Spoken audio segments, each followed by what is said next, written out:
Tennessee sports since 1978, featuring the Greenfield gunner, Mike Edwards, former Maryville Scott, Donnie Moore, and from the Daily Times, Marcus Fitzsimmons.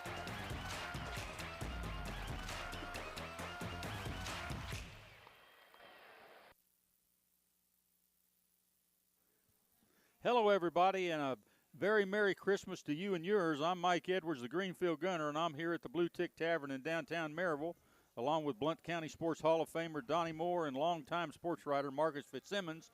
Carson Newman assistant football coach Tony Aruli is also with us. Tennessee and Ohio State are set to go in the first round of the college football playoffs, and we're going to the whistle blows. And now let's set today's lineup card. Donnie Moore will fill us in on the latest high school basketball scores, and will follow up with the top national sports news. Marcus Fitzsimmons will be on board to update us on what's happening in local high school sports, and will cover the teams and individuals who are making a mark. William Blunt Bowlers will be in the house today, and I will jump in and preview the Tennessee-Ohio State playoff game, and then take a look at the other college football playoff contests. We're happy you're with us, so let's break the huddle and dive right in. Good morning, everybody, and good morning. Merry Christmas to all of you. Thank you, Mike. Merry Christmas. This is a Christmas show, right? Yeah. I mean, you missed the parade last week, Mike. But I know. I mean, this is the Christmas edition. Yeah, it is. And I like the hat. It looks very good, very festive. So, who brought me presents? Here you go. It's a used one. They're waiting on Santa Claus. They're in the trunk. Donnie got me coffee, so he gets kudos because coffee rocks here. Yeah. Well, I don't want to put a damper on Christmas, but it's time for Let Her Rip. Okay. Let's do it. Start it off right, okay. So it's National Lampoon's Christmas. I'm telling you We're right gonna now. let her rip. Go for it. And it wasn't hard to find a Let Her Rip this week, because I'm ripping the transfer portal. I'm ripping the transfer portal. And the timing of its opening with college, the football playoffs, with the playoffs underway and the bowl season right there started. The transfer portal opened on December the 9th. And, Tony, I know you're involved in all this up at Carson Newman College to a certain extent. Yeah. What in the world are they thinking? We've got players from these playoff teams. I think there's a couple of teams in the playoffs whose backup quarterbacks have entered the transfer portal. Well, when you got idiots in the NCAA that has no freaking idea on the ramifications of what they're doing and all that, I mean, there's no plan. And a lot of us older coaches who've been around kind of foresaw what the transfer portal is going to be doing. Experienced coaches. Experienced coaches, yes. all right, and older and experienced. But I mean, it's a mess. I mean, first of all, like we've mentioned before, there are no rules in the NCAA. Someone asked me the other day. He says, "When's the coaching dead period?" When you don't canvass, there's no dead period. Well, I mean, what's that? Yeah, what's that? And so. The transfer portal, now it's interrupting schools. Marshall University, their coach left, so they had about 24, 25 players enter the transfer portal, and they canceled their appearance in the bowl game. Sure. Yeah, the Independence Bowl. Yeah. And so, I mean, it's gotten down to that. Yeah. And it's really, I mean, someone's got to try to fix it. What everyone says is we've opened up Pandora's box with all the rules and all that, the opening of lack of rules. And now it's hard to seal it back in. Yeah. Players are getting 6 and 7 years in college football. Sure.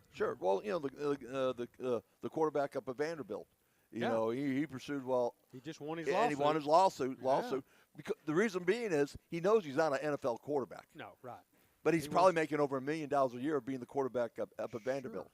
So he's trying to find another year of eligibility so he can make that other year of $1 million. So that's what's going on there. Besides the fact that it puts a real burden on teams, with bowl season and the playoffs and so forth, what I really don't like about it is it's very evident, that players are putting themselves above the team. And from a coaching standpoint, you don't want that. You don't want that to happen. Yeah. And then and you got money above team. A lot of these players are looking to go someplace to make some more money, and then playing time. And I just, those are qualities that I just feel like that's always been a part of the game, that people are just looking for a way out.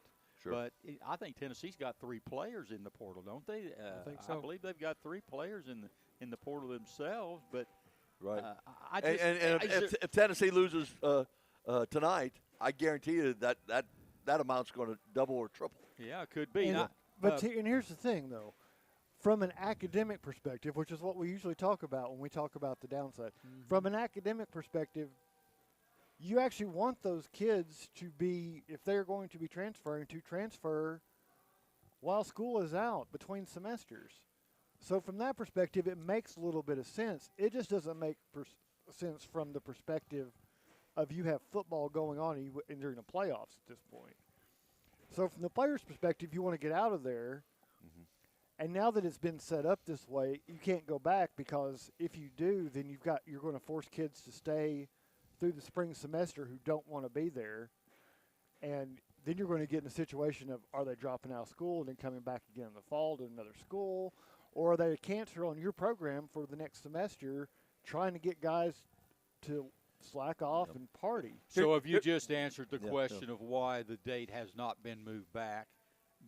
Is that the reason? Because of the it's supposed to be academics, but it's at this point you can't. If you change it, you're just creating another problem. Here's what's going to happen. I predict within 3-4 years, going to school, going to college is going to be optional for these athletes, because they're turning into employees of the university. You don't make your housekeeping department go to school. You don't make your secretaries and your other support groups go to college and everything. It's going to be the same thing. The college kids now, they're employees of the school.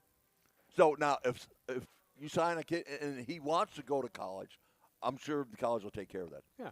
But it's going to be optional. Hey, if you don't want to go to college, you don't have to. You just want to play sports. But if the NCAA is still in alive? existence at that point, they're still going to insist that they be called student athletes. Yeah, well, and if you're a student, you want that designation to remain, because if you become what Tony says, if you're not going to class and not pursuing a degree, and you are just an employee, well, guess what? Get taxed on your. You know what? We don't really need you as a running back, but we need a safety. We're going to trade you to Vanderbilt. Yeah, it's going to start happening. Yeah. And it's obviously college football now is turned into the minor leagues for the NFL. Sure. NFL doesn't pay a cent going into the college programs. Major League Baseball, their farm system is the AA, AAA, where they've got to invest money into it. NFL's not investing one single penny into any of this. Yeah. And so it's really opened up. And like I said, I think it's just going to be optional whether they go to college or going to college or not. The student athlete, that's going to be eliminated. It's just Coach, the athlete. I'm curious from a coaching standpoint. Let's say you got a team in a bowl game. You got a team in the playoffs, which is even really a step above a bowl game. Right. And a player comes to you and says, I'm going to enter the transfer portal, or maybe I'm just out of it. Do these players come to coaches and tell them they're going into the transfer portal, or do they just enter the transfer portal and put it on social media? I'm interested in the reaction of a coaching staff with a player that options out. I mean, I'd be really curious. Penn State lost their backup quarterback, I believe, and in the I transfer know portal. the kid. I think there's one other team that lost their backup quarterback that's in the playoff. I'm just interested in what's the reaction from a coaching standpoint. Yeah, first of all, they can enter the transfer portal and not tell a coach. Now, at Carson Newman, we got players that's gone in the transfer portal, and they've told us and let us know and give us a heads up on it. Where it really affects it is telling you is recruiting your kids out of high school.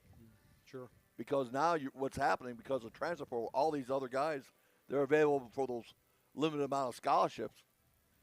And so, if Carson Newman signs 10 guys from the transfer portal, that's 10 less guys for signing coming out of the high schools. And, same thing, like they said, Indiana last year, the reason for their big turnaround is they had 40 players that they signed coming off the transfer portal, all right, which is great and wonderful. But guess what? They're not recruiting high school kids coming out. So where are those kids going?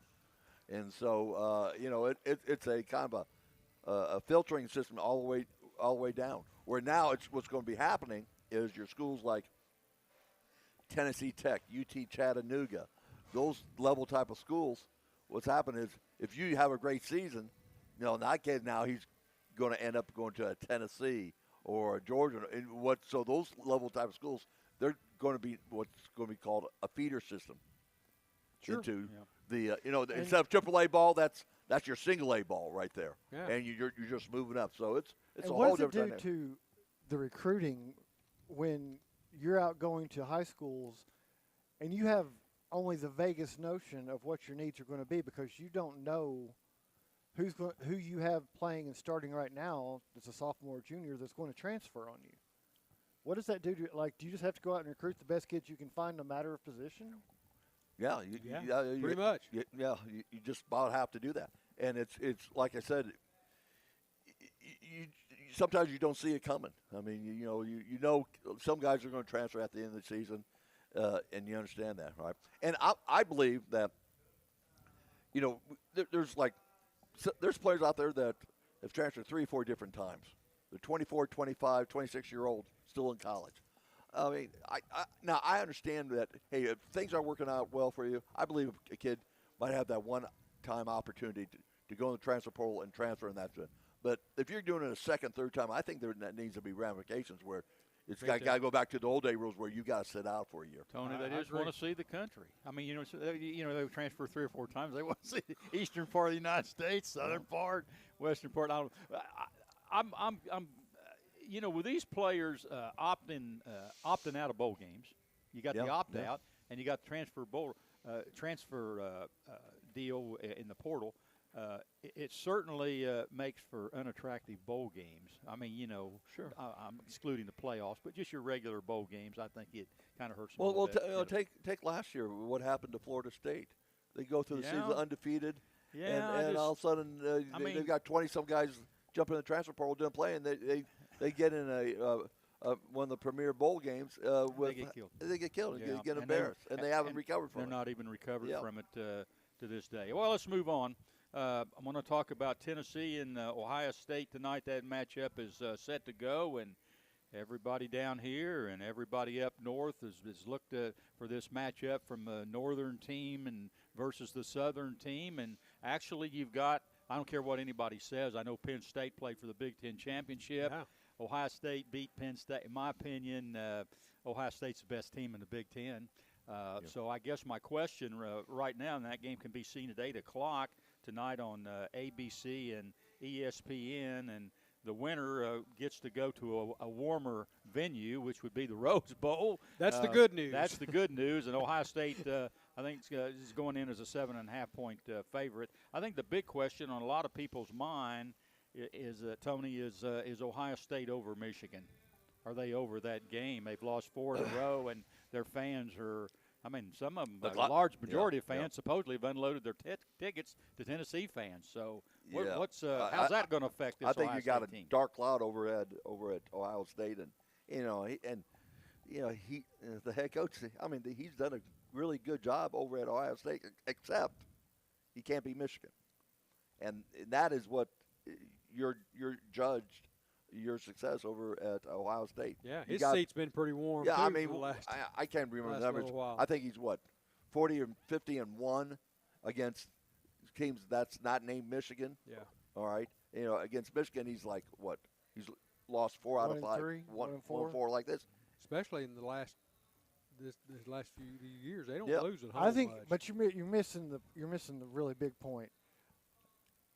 Ohio State fans. What people don't understand is they're basically saying, this isn't Green Bay, this isn't Chicago. It's going to be 24 degrees, and this game's on ESPN. Y'all want to come up and sit out in that and watch, go ahead. I'm going to be at home by the fire watching this thing on TV. Yeah. They're not going to sit out in it, so they're just selling it off to the UT fans. Oh, y'all, come on up, Yeah. I'll sell them for $300. Yeah. Well, Yeah, it's going to be cold now. I watched the Notre Dame Indiana game last night. I didn't really see where the cold weather affected either one of those teams, Coach, really, but both of them are used to that kind of weather up there. Right. Tennessee is not, and Tennessee is one of those teams that's not used to that weather. But we've got cold weather down here. Right now it's, 38 degrees today. It's not supposed to get out of the 30s. No. So if this game was down here, it'd be cold today down here, So I guess it can be cold in Columbus or it can be cold down here. But I will tell you this, being from the north, 28 degrees in the north and 28 degrees in the south are two different 28 degrees. Yeah, I'm telling you right now. That's So because you people still go outside in that weather, Mike. I guess. Well, that game last night, so there was people in the stands with their shirts off. So, that gives you some idea of if you're used to it, if you're not used to it. But well, I sure hope that Tennessee this past week at least went outside once or twice in practice. At least get them a little bit used to it. Well, I think you called it last week. If I don't know what their practice schedule ended up being, but I would have practiced at night in Neyland in the cold and piped in some noise. Yep, exactly right. Yep. Tony, I really the way I see this game, unless Ohio State changes, I really didn't understand their game plan about Michigan with Michigan.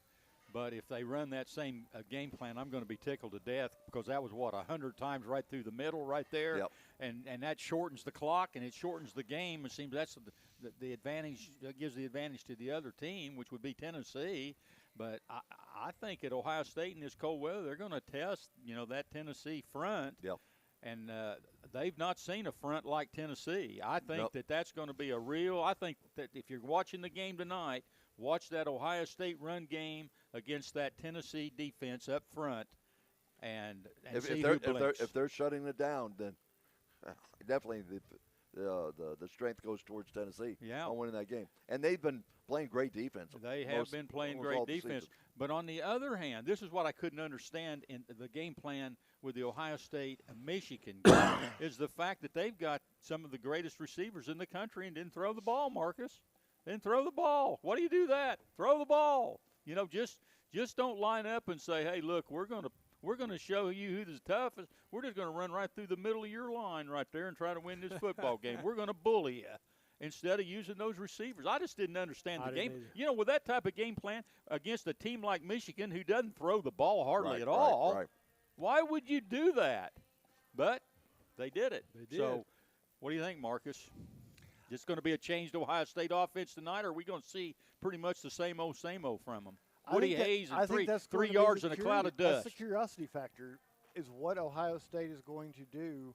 Are they going to try to be creative to run the ball, or are they going to do what they did against Michigan and just try to do blunt force trauma? Because I don't think they can blunt force trauma Tennessee. Yeah. But I think if they get creative, which is what Heupel does to make his run game work, if they can prove they're creative, where that front is not just coming straight at them, then it becomes a lot more difficult. But I think right now there's a dark cloud, like I said, over Ohio State, and I think the head coach is this game is going to be whether he's going to be the head coach at Ohio State next year or not. I mean, if Tennessee beats him, I think there's going to be a change. Well, personally, I think they would be out of their mind to fire him based on what he's done at Ohio State. Yeah. But, you can get bogged down and, think, well, we've lost to Michigan 4 years in a row. Well, Tennessee ought to do them a favor and say, well, we lost to Florida, 17 times in a row, and to Alabama 20 times in a row. You all are all right. But just go ahead and go with him. You've not seen nothing till you've lost 17 or 20 times in a row. True that. Sure. But that's what they did. I forget the name of the coach that followed Woody Hayes. He had the same Cooper, wasn't it Cooper? John Cooper? John Cooper. He had the same thing, too, where I think he was there for 6 years. He won 80% of his games, but he lost to Michigan like 5 out of 6 or 7 times, and they fired him. And so, he's there. I'm telling you that it's a little bit different at Ohio State than the way they respond to losing to Michigan. Yeah, well. And if you're not beating Michigan, your job's on the line, regardless of your record. Let's look at the losses. Tennessee lost to Arkansas, which was a bad loss. Bad loss. And they lost to Georgia. Georgia's been in the top 4 most of the year. Ohio State lost to Michigan. Bad loss. And they lost to Oregon. That's pretty much been the number 1 team in the country all year long. So from their record standpoint, looks pretty even, doesn't it, Correct. Tony? Yeah, it does. For the most part. It certainly does. Well, yes and no. Tennessee has been climbing through the course of the season, and it dipped down after the loss to Arkansas and had to kind of build back up and didn't get punished all that much for the loss to Georgia. But Ohio State was number 1 and lost to Oregon. That's how Oregon ended up being number 1. They lost by 1 point. On the road. Yeah. So I think that equates, but I think momentum for your season, Ohio State's has dipped, kind of leveled off, and then it dipped again at the end where Tennessee's kind of did a little bit more of a heartbeat thing, and they're probably at the same place, but Tennessee's is headed up while Michigan or Ohio State's has been headed down all year. Yeah. Yeah. Tony, let's talk a little bit. Plus, you don't want to forget, Tennessee beating Alabama. That's still a significant win. For Tennessee. And that looks good until you start thinking, well, Alabama got beat by Vanderbilt, and and then they didn't do. They got clobbered by Oklahoma, and you can go that route too. But anyway, let's talk about personnel. Ohio State, they're loaded. Yeah, they're absolutely loaded. They're talking about 16 5-star players out there, Tony, compared to Tennessee's. If you're looking at personnel and ability. Probably got to look at the Buckeyes there, huh? Yeah, but I'm unlike a lot of people. I'm not busy counting up. They got this many 5-star guys or 4-star guys. I'm more interested in seeing how they play together and how they develop their offense and defense. But they're talented. I mean, most of those guys are coming from the northern part of the country, and they're stacked with those type of players. Yeah. But still, to me, I think both teams are going to be evenly matched. I just think weather is going to be a big factor. How this thing's going to turn out. How Tennessee handles the weather. And I think there's a little bit of a lesson from last night that whoever lands that first big punch can, because of the weather and because how I think these teams are going to play this game, that can be decisive. Correct. Yeah. If you can land a big strike early and make them play from behind while they're trying to run the ball, you're going to have an edge. Yep. That's a good point. And from a Tennessee standpoint, you would love to see that happen. You'd love to see Tennessee get up there with a couple of quick scores early, maybe 14-0, and get that crowd on Ryan Day and the Buckeyes. Yeah, the booing, you know what I'm saying? Yeah. Just really trying to let their crowd demoralize them right there to start. Problem is, this Tennessee team most of the year has, outside of Georgia, they have not been quick starters out of the gate. Notoriously slow. Yeah, second half before they say, Sure hey, let's wake up here a little bit. Let's play a little football. We've rested enough. But right. That's not going to work to their advantage, I don't think, tonight, if they're in that mode. No. And like I said, both teams are going to have to come out strong coming out of the box. But I still think that if Tennessee is able to hang in there and, like you mentioned, make a big play or two early in the game, I think the overall attitude of Ohio State, they're on pins and needles right now. Yeah. And I think, a quick start by Tennessee just gives them a big advantage over Ohio State. Yeah. Marcus, Tennessee hasn't been very impressive on the road. No, they haven't. During Heupel's career here. Go back to Missouri last year, everything was rolling pretty good. Bang. Missouri hammered them, and then what was it, the year before that? Over to South Carolina. Yep. Everything looked good for a playoff. South Carolina hammered them.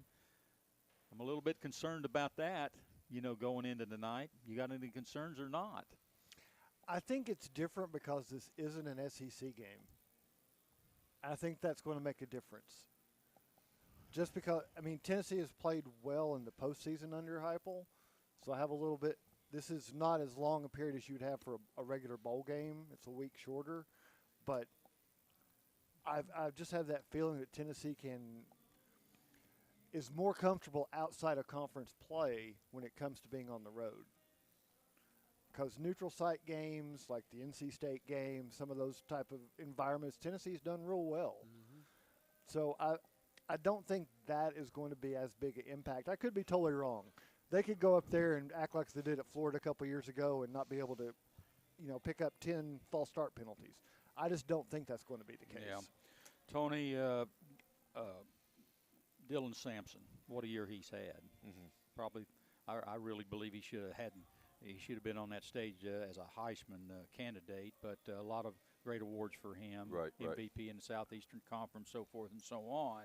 And I mean, it just seems game in and game out, Dylan Sampson's been able to do his thing. He's going up against one of the top defensive fronts in the United States tonight. Is he going to have his game? He's a great player of making things happen without blocks being there. Can he do that tonight? Well, I think he can. I mean, he's been able to overcome a lot of different type of situations ahead of him. But to me, in big games, the great players always seem to be playing great, and I think that he's got the talent and the skills being able to do that. The thing is that it's a big environment. How's the guys that's helped him be successful? How are they going to respond to it? Yeah. But I think that he's been a jewel all season. I mean, if you can run against Georgia and you can run against Alabama, you got to think you've got a good chance to be able to run against Ohio State. There he is. But spoken like a great Southerner right there, don't you think? Yeah. But there ain't nothing like the Southeastern Conference. But it's the other things. Can you pick up that third down by going somewhere else and picking up that little 3-yard pass to the tight end, so that they don't key on him? That's where the difference is going to come along. Well, that's where Nico's going to have to shine today. I'm thinking. Yeah, we're talking about the run of Sampson, but on the other hand, I feel like the other end of that scenario, Coach Iruli, is Nico back there, and he's at his best when he's not being pressured. Correct. When he's being pressured, it creates problems with him. How do you see that? That puts a lot of pressure on Tennessee's offensive line tonight. Yeah. As far as blocking for Sampson and protecting Nico, that's and we got to remember Nico's a freshman. Oh yeah, right. All right, and but he's developed, himself throughout the year, and I think that having that strong running game against Ohio State will open up some opportunities for Nico.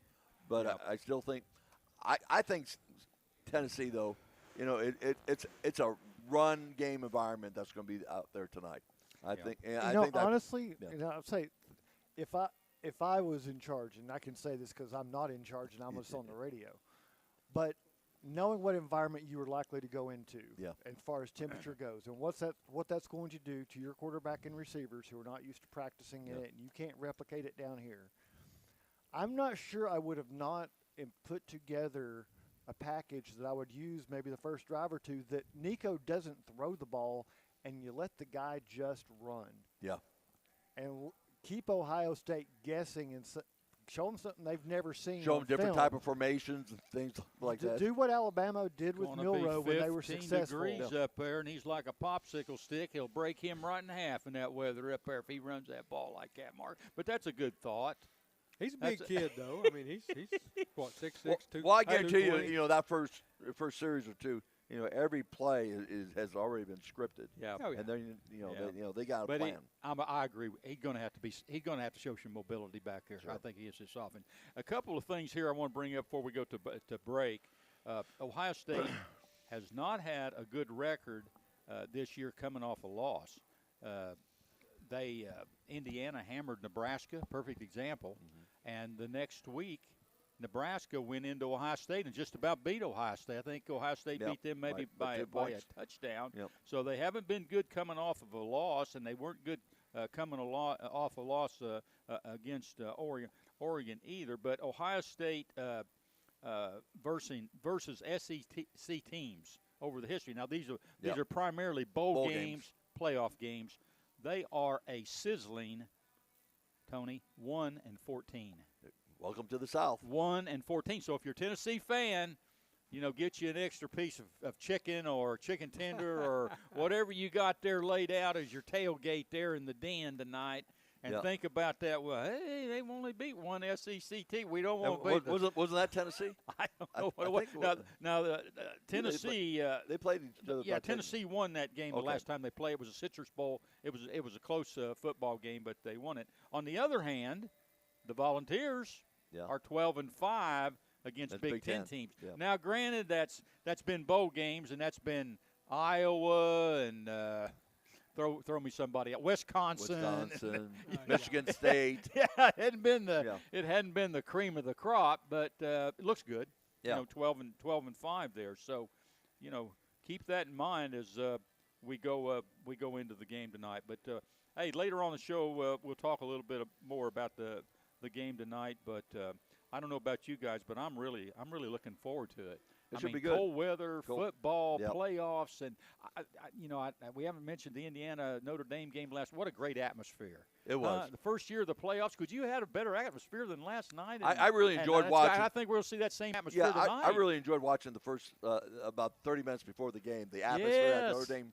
It was Stadium. electric. It certainly was. And seeing the tradition of what goes on during pregame. It was very good. Just great for college football. Absolutely. Great for college football. Hey, we'll take a break and a timeout here, and when we return, Donnie Moore will provide the high school basketball scores and some other news from around the area, and veteran sports writer Marcus Fitzsimmons will join us with his feature Mark It Down. You're listening to the GoTeez Sports Page, Blount County Sports Voice, and now stay tuned for the best in local sports. For over 90 years, Anderson Lumber Company in Alcoa has proudly served and supported our local communities. Locally owned, so the money made here stays here. Whether you're renovating a kitchen, bath, new floors, doors, or windows, Anderson Lumber is so much more than a lumber store and can take care of you from design to install. We welcome you to visit Anderson Lumber in Alcoa for all your home's needs, or shop over 67,000 items online at AndersonLumberCompany.com. Anderson Lumber since 1925. Aubrey's is known for real comfort, real food, real good. But remember, Aubrey's is also really into Blount County. Aubrey's Maryville has been a strong supporter of local schools and sports programs for more than 15 years. From baseball to football, dance teams, and marching bands, Aubrey's has helped schools and youth programs generate thousands of dollars. It's easy for us to do because it's the right thing to do. So the next time you're looking to choose a place to eat, we hope you'll choose Aubrey's. Real comfort, real food, real good. See what's on the menu at aubreysrestaurants.com.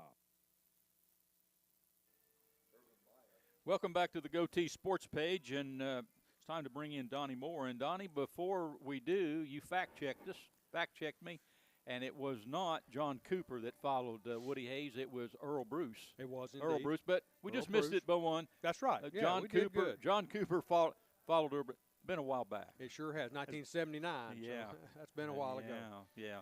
I kind of miss those days of storming Norman Woody Hayes. And any listeners out there that would like to go back and see some of his practice sessions, you can pull Woody Hayes up on YouTube, and Tony, they can get a good glimpse of what went on in some of his practices. They'll be thoroughly entertained. Hey, I tell you what, if you just put up practice sessions of Woody Hayes, Bo Schembechler, Johnny Majors, which I saw, and all that. Those guys probably would already have lawsuits against them. That Woody Hayes and Bo, they get together for those Michigan-Ohio State games. They tore up a few yard markers between them, didn't they? Sure did. They sure did. They weren't good losers. They weren't real good losers in that game, were they? Huh? Sportsmanship was out the door. Yeah. It was not shake hands, good game, and all that type of stuff. But there's no flag planting in the middle of the 50-yard line, though. No flag play. Well, they had, but Woody was known to push a few people out of the way, getting off the field after a loss and throwing his hat down. And I kind of miss those days. He could throw a right hook pretty good. Yeah, he sure could. Cost him his job, but Well, if he would have beaten Michigan that year, he would not have lost his job. Yeah. All right, I'll just say that. That's the key to an Ohio State coach's career, right? He lost to Michigan that year, and he threw a right hook against a Clemson guy. Yeah, very colorful coach. Both those guys were very colorful. Yeah, they really were. I'd put him in Steve Spurrier's category a little bit. Steve wasn't necessarily that, kind of violent, or so to speak, out on the field. He was more animated, so to speak. But entertaining. Entertaining. What the cameras would do, they would zoom on him on the sideline during the game, and we're looking at all his antics and what he was doing and saying and maneuvering up and down the sideline. If you could characterize Bo Schembechler and Woody Hayes, their style, they were war guys. Sort of like they were historians, you know, and they looked at football as a battle.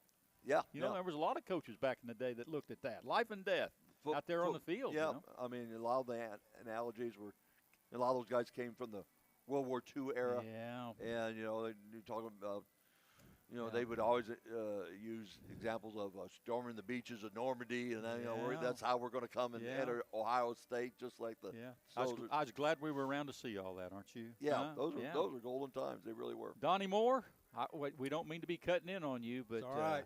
a lot of good football going on right now. You better believe it. And there's some basketball action in the area for last night that we'll get to right here on our Mandy B Street Realty local scoreboard. Prep basketball teams a lot of them are in Christmas and holiday tournaments right now. Sorry, Marcus. Go. We have a lot of those tournaments. Yes, we do. Usually we get a nice little mixture where we have 2 or 3 before, and then we'll have 1 or 2 after, and there'll be a couple beach trips after. But this year it felt like everybody wanted to play before Christmas this year, and we've only got 1 2-day tournament at home after Christmas this year.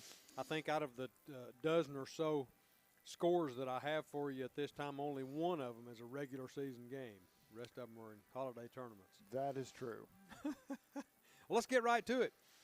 In the Battle of the Village over at Eagleton, that's a pretty good name, Battle of the Village. I like that. Yeah, Eagleton that's really Village. good. Yeah, nice.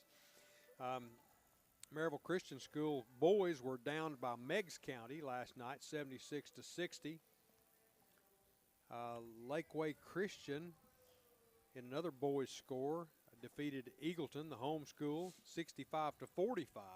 Kind of a surprise there. It was. Eagleton's got a pretty good team this year so far. And in girls action, in that same battle in the village tournament, Maryville Christian School defeated Riverdale 43-41. And that was a very shocker. Close game. Yeah. Riverdale, that's a Murfreesboro 4A school. That's one of the big Murfreesboro schools. And I mean, they're not having a good start to their season. I think they're 4-8 now, but the Lady Eagles were giving up about 4 inches on each side of the paint. Wow. And literally just shot their way back into this game because they were down by about 10 or 12, and they were just getting hammered inside, and just started knocking it down from the outside. And really, I think Riverdale only had like maybe 4 field goals in the second half. Hot streak for the Eagles. I mean, they just could not get the ball inside to put it up. It was a very odd game, but it was great to see Maryville Christian get those wins because they talk about everything's an opportunity for them because they're not a TSSAA school. But to see them knock off one of the big guys, that's a huge win for them. That is. That's nice. Let's move on to the Hammers Hardwood Classic, sponsored by Hammers Store, I'm sure. Maryville girls played Stone Memorial last night and won that one by a comfortable margin, 66-46. It's about a 35-point swing because they played Stone Memorial a couple weeks ago. Yeah. And lost by about 15. Wow. So those. Well, Maryville girls are getting better. But hopefully. I will say this: this is the oddest situation you may see because of tournament play, but because they were driving separately, and because there was an incident on the interstate yesterday. Yes, there was. Stone Memorial didn't have coaches. Oh, my goodness. So what they had, their coaches were stuck in the jam on 40. Yeah. One of the parents was FaceTiming the game back to the coaches who were on another phone talking to the student manager who was giving direction to the team for the coach. Oh, wow. So that was Coached how they – by proxy. Huh? Yes, they were coaching by proxy yesterday. So that might have impacted it just a little bit. I'd say you're right. Yeah, I didn't hear about that. Was it on I-40 or something? Yeah, there was. Yeah. There was there was wreck and standoff and all sorts of things going on. Oh, really? Wow. Armed standoff. But it was that one. But it was between the coaches in the game, and they were on the other side of it where the team got here. The coaches did not. So they were stuck on the other side of it and couldn't get here. So the coaches didn't travel with the team then, or apparently not. Apparently not. not on the bus. Came separately. Ooh, okay. A couple other scores in the Hammers Hardwood Classic. Alcoa girls faced off against Lenoir City last night and had very little trouble with Lenoir City, winning 67-48. And I believe that puts Lady them in. T's. That puts them in the championship game for the 5-star. Good deal. Good deal. And in boys action, the only boys score I have is Maryville versus Trinity Christian, and that one was, I understand it's played at Webb. Yes. At Webb They're bouncing School. between the locations, Yeah, between okay. Maryville, Alcoa, Well, and Webb. you got a lot of games. You got to have different venues. That's true. But Maryville had absolutely no trouble with Trinity Christian, winning 70-30. Wow. So congratulations to the Rebels. The one regular season game that I have last night is Greenback Girls, who hosted Oakdale. Now, Greenback Girls, you got to understand, they're 0-12. Yeah. So they did not win this one either. It was, this counts in their 0-12. It was 58-23 Oakdale last night. Don't have a boys score. Why are they playing Oakdale? That's a district game. District Yeah, game. it's, Okay. it's region game, district game. The Heritage Christmas Tournament. Moving on to it, Heritage Girls played Letcher County Central High School. Not sure where it is, but it was a mouthful. It's not Yeah. in Tennessee, that's for sure. But Heritage Girls won big in that one, 66-38. Is Rick Howard back? Lady Mountaineers are doing well. I don't know whether he's back or not. I don't know. If I had to bet, he might be there, but if I I had would to bet, say- I would say Coach Howard might still need to be at home, given Yeah. Ohio Yeah. State is playing today. He might still be on the couch. He's all but zoned in right now. He could very well be there. I'm not sure, but Letcher did what you probably don't want to do with Heritage right now, is that they tried to press a pressing team and got run out of the gym for their Don't troubles. do that. Yeah. That's true. Well, Heritage Boys, who are 7-3 at this point, won another one. They won over Chattanooga Red Bank, 63-49. Good win. Yeah, Big it's a win good for them because Red Bank is the team that put them out of the postseason last year in the region semis. Mm-hmm. That's a huge win for them and a bit of payback. And did it while they had a great first half. Heritage kind of coasted a little bit in the second half and let them back into it and held them off. Yep. Well, that's good. And we got a couple of scores for you in the Loudon Christmas Classic. The Kings Academy coming in at 12-1 this season so far, in this young season. And you know who their only loss is to? Who was it? Heritage. Heritage. That's right. Yeah, I remember that. Heritage. And they beat Meigs County last night 74-63. So they're rolling. Congratulations to TKA. And in another score, I have another girls score for you. No, in fact, I have two. Girls and boys. Seymour girls beat Carter 64-38. And the Carter boys returned the favor in the nightcap 82-50 over Seymour. Yeah, and I'm not sure which tournament that one's in. That may have been regular season. It may but have been regular season. If you are not glued to your set already, if you need something to fill the time before Tennessee comes on tonight, so you've got the 5-star final games are going on. Those are at Maryville and Alcoa today. Alcoa boys and girls are playing in the championship games. Those will be mid-afternoon. Tipping off almost right after we get done, the Heritage Championship games. They've got I want to say 4 games at each gym today for all the placement games at their tournament. But the Heritage boys and girls are both playing in the championship games, and I think those are going to start at 1 o'clock is the first one. Good. And then because of their win last night, Maryville Christian girls are playing for the championship at the Battle in the Village. Nice. So they'll be playing the nightcap tonight. If you have no interest in SEC football or Big Ten football, you could catch the nightcap over at Eagleton tonight for that one. That's true. That's true. Well, that's going to be all for the Mandy B Street Realty local scoreboard for this week. Now I'm going to kick it to veteran sports writer Marcus Fitzsimmons for his feature, Mark It Down, after I tell you that you're listening to WKCE 92.5 FM, and 1180 AM, Mid-Century Radio. Well, thanks, Donnie. You're welcome. You know, it's the Christmas episode. It is. So I told people we were going to play reindeer games, and I don't think they really believed me. In fact, I think Tony thought that reindeer games was when they put all the reindeer in one big pit, and whoever came out was the winner. It's not that? No, Oh, okay. Thank God. No, it's not about venison. So what I've got here is I have Santa's reindeers' names, and I want you guys to pick the SEC team that is most like that reindeer. Okay. I don't know anything about these reindeer. Well, then you obviously had a very poor childhood, Mike. Here we go. Because I'm going to start with Tony, and I'm going to give you the easy one. Okay. If you of the teams in the SEC, Right. who this year would you call the dasher of the SEC? Who was dasher on the team? I think Dasher would be South Carolina. You know what? That was the exact same pick I had. I mean, you and I think alike? Oh, my God. I know, it's Oh, scary, my isn't God. it? That's tough. I think South Carolina. I just thought they dashed to They- the finish. They certainly did. I mean, once they got their hooves under them, Right. They I mean, really no moved. one wanted to play him in the last 2/3 of the season. I mean, they got better and that's what you like to see is when teams how they progress through the year. You know, and South Carolina is one of those teams that they kept winning and winning, but and they should have beaten Texas A&M if not for a bad call that was against them. Oh, he's going to criticize the officials. That is a good way to get on the naughty list. I know, and I've been on that list many times, as you know. I'll take Cupid.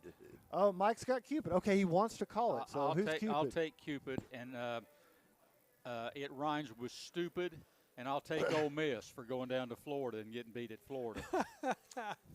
See, to me, I thought Texas is Cupid because they get a lot of love they haven't earned. they just get a Well, lot you could given be to them right because there. they're Texas. But I could see your point there. It's just about a rhyme. Okay, Cupid's That's a good rhymes one, with stupid. That was good. Donnie, who's dancer?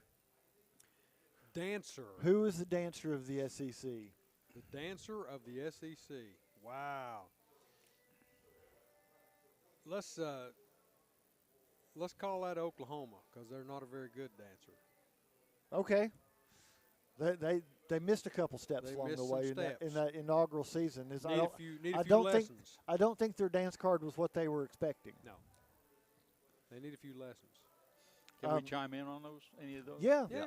I mean, my personal pick, I had Florida because I thought they had a coach that danced his way right back off the hot seat, and Yeah, that's Yeah, good. that's a good call on that. I'll take LSU. They kept dancing right over their feet, falling down.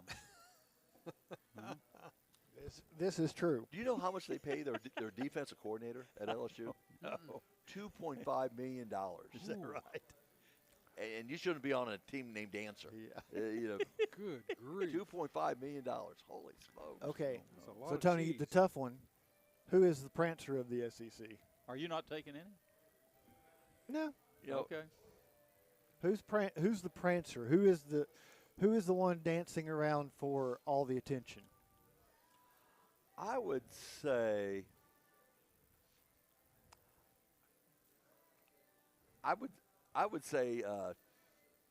Texas. Texas.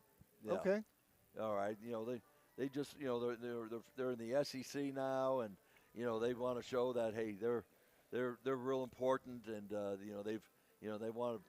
they just want to prance around and show hey we're Texas and we're the guys. Oh, Yes. Mike disagrees. Okay, go Who for it. who is it, Mike? It's Vanderbilt. Vanderbilt. Vanderbilt, yeah, they won a couple of games. They're wanting to be seen, and here we are. Here I am. Look No. at me. That's not a bad choice. I was Don- going to say Kentucky. Kentucky is the The prancer. prancer because they blew up their chests and Now, decided they were going to I'm be not going. so good this I year. think those are all good choices. But if I were to put the name Lane Kiffin out there, would that suddenly make things click in your mind a different way? He is definitely a prancer.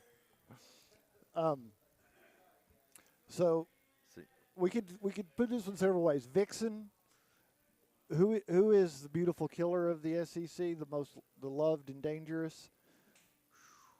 Anybody that's loved is not. I mean, anybody that's dangerous is not very well loved. Well, they're loved by some. Yeah, those are fans.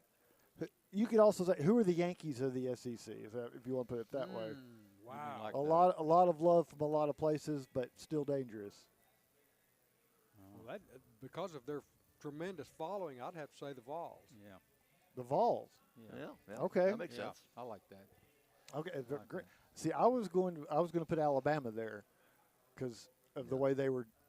Everybody seemed to want to get them into the CFP for some reason. They did. You're right. I felt like they were getting a lot of love. That they could be dangerous at times, but then they could also Yeah, lose that's to good. Oklahoma and Vanderbilt. Yeah, I'll buy that. Yeah. Who you got for comment? My comment was Tennessee because I feel like Tennessee's been on a 3-year Yeah. ride straight up. Yeah. My comment's Vanderbilt because of the streak that they had this year. I mean, beating Alabama and, for a while for 4 or 5 weeks, that's what everyone was talking about.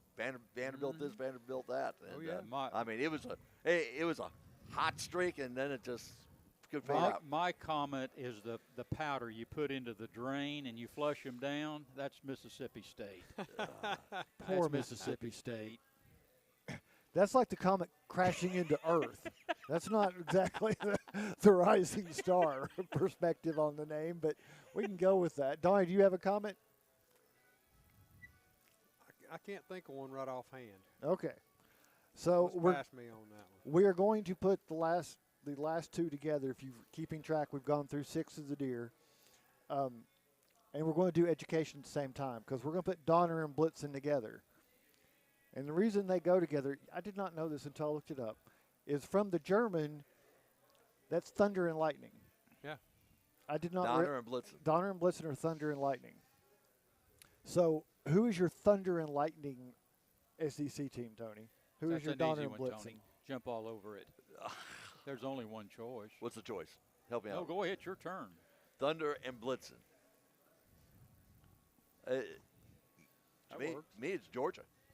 Yeah. I agree. To me, it's Georgia. I think so. Yeah, I it's mean, Georgia. they've, it hasn't been an easy path, but they're still a dominant program that find a way to win the games.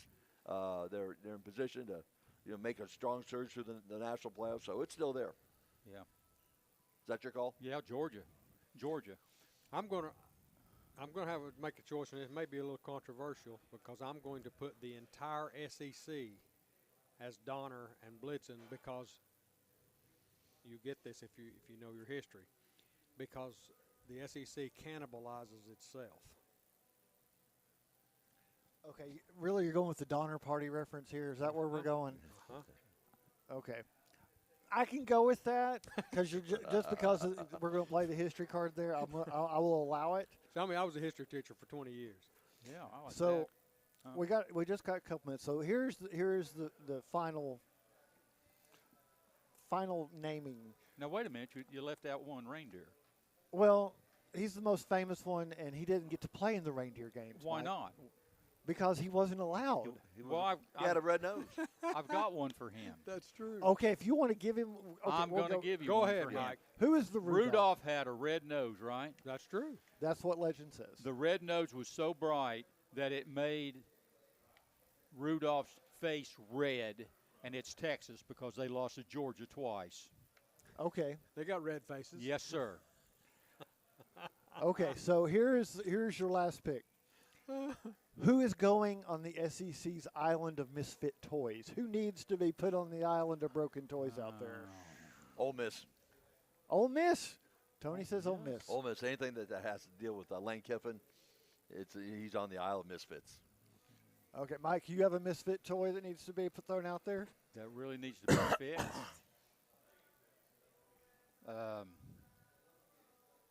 Auburn. Auburn. That's another good choice. That is a good choice. Um, And I'd say the other Bulldogs. Mississippi Donnie's State. going with the, Mississippi State. Yeah. okay. I'm going to mention who you all have mentioned for other reindeer. I'm going to say Vanderbilt in Kentucky. And the reason why is because these two had they not decided to be very good at some very inopportune times, Ole Miss and Alabama are in contention, and the SEC was arguing for 5 teams to be in. But thanks to those two, putting a loss on Ole Miss and putting a loss on Alabama, the SEC was sitting here arguing just to get in 3. So I think they're going to be On the they're going to be on there, and I don't think anybody's going to be stepping up so eagerly to want to have them on their schedule just because they think they might be a good conference win next year. I don't think so either. Good job. Yeah. Okay, so everybody's happy with our reindeer games? Yeah. We're not going to throw anybody off? All right. Never be able to look at reindeer the same again, will you, Coach How, O'Reilly? how long did it take you to kind of figure this thing out here? Well, I was going through some deer jerky last night as I was watching the Notre Dame game. There's some really good venison jerky that from our little distributor down here off of Oh, really? 411. Yeah. Yeah, Crockett Creek. Yes. Very good. I may have to Good. go get Tasty. some. Yes. I like it. Nothing like a little venison to get you in the holiday spirit. Yep. And so I'll close Bad for that deer. I will close it out with this. Are we really sick people by putting gingerbread people in gingerbread houses? I mean, isn't that like, putting somebody to live in a cemetery? I mean, you're just being surrounded by. I mean, I guarantee your lifespan's measured in hours, but still, that seems like a harsh way to live those couple of hours. It's tough. It's tough. All right, Donnie, Hey, you get to follow that one up. No, I'm gonna say, Donnie, thanks for the introduction, and Mike, we'll turn the page because I see we have some special guests standing over there in the aisles, anxious to There join you us go. on the show. Okay, it's time to turn the page, and next up, the Anderson Lumber Company Player of the Week segment. You're listening to the GoTeez Sports page, and now stay tuned for the best in local sports.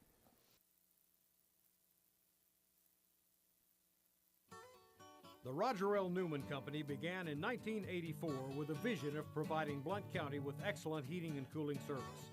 Mr. Newman also wanted a real business. No gimmicks and no high-pressure sales. They just fix it or replace it. They want to stay within your budget and make you comfortable. Their motto still stands true today. Call us first, we'll be there. Call Roger L. Newman Company at 982-5446 or visit online at rogerlnewman.com. Cooler temperatures are approaching. Upgrade your furnace now for as little as $50 a month. For over 50 years and 3 generations, the people of Blount County have trusted Stevenson Tire with their vehicles and their families. Our mission has always been simple: to provide quality products at reasonable prices with exceptional customer service. Featuring tire products from Michelin, BF Goodrich, Uniroyal, Bridgestone, Firestone, and Yokohama, Stevenson Tire also offers alignment and brake services at affordable prices. Stevenson Tire Company, 2411 East Broadway Avenue in Maryville. Call 983-1621 or online at stevensontire.net. For over 90 years. Welcome back to the Bluetick Tavern in downtown Maryville. This is Mike Edwards along with the rest of our broadcast crew, and now it's time for the GoTeez Sports page Player of the Week segment featuring Daily Times senior reporter Marcus Fitzsimmons, sponsored by Anderson Lumber Company, where quality service is always a priority. Proudly serving Blount County for over 75 years. Marcus Fitzsimmons, we're off the reindeer, buddy. Well, I understand that is the case, Mike. And I hope everybody enjoyed playing this morning. I did. I thought it was a good segment. I liked it. But we have special guests this morning. Yeah. So if you're tuning in on YouTube or Twitter or Twitch or Facebook, you can see the William Blount bowling team has joined us this morning. I didn't think Coach to ask to bring in the district championship trophy so y'all could put it in front of you, but they are fresh off the district title. Coach Askew's joining us this morning. Coach, thanks for coming in. You're welcome. And getting up on Saturday morning. I know these guys are used to doing things on Saturday mornings early, but for the day off for you. But how big was this thing? How big is it to win this district tournament and go into this postseason that way? Well, it's great. In fact, these guys, this is our back-to-back. We won the district tournament last year as well, and really, they do all the work there, and they deserve it.